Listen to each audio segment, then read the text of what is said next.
It's a pleasure to be here in Düsseldorf for the opening of this magnificent retrospective of works by Alberto Burri, who was one of the foremost post-war artists of Europe and the world.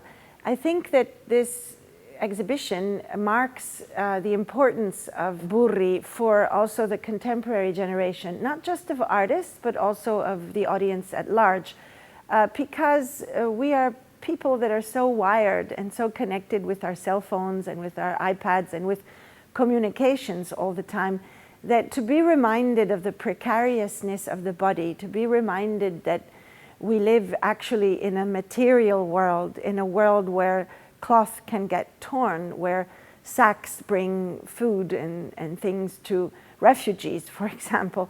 To be reminded of this today is extremely important and poignant.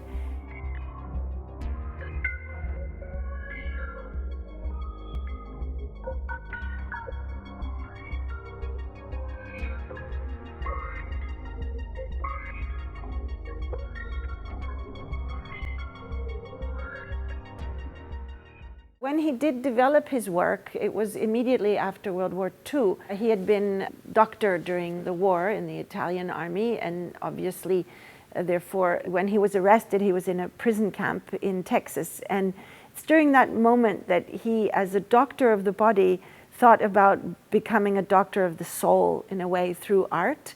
And when he returned after the war to Italy, to Città di Castello, he started this oeuvre that had to do with materials and paint that are reflecting also this contradiction, let's say, of society at the time and of life in general. So I think that today it's ever more important to see it.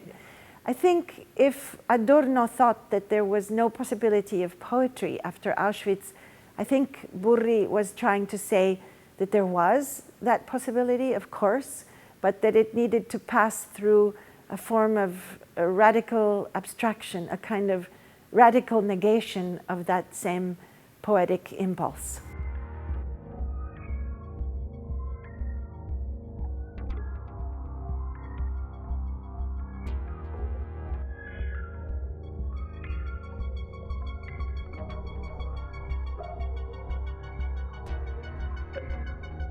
Not only did he influence all of post-minimalism, arte povera, land art, and so on, but I think for younger people today it means so much. And I'm also happy to see this exhibition after the retrospective that I organized in 1996, 1 year after his death, at the Palazzo delle Esposizioni in Rome, and then it traveled to Germany, actually, to the Lehmbach House in Munich as well.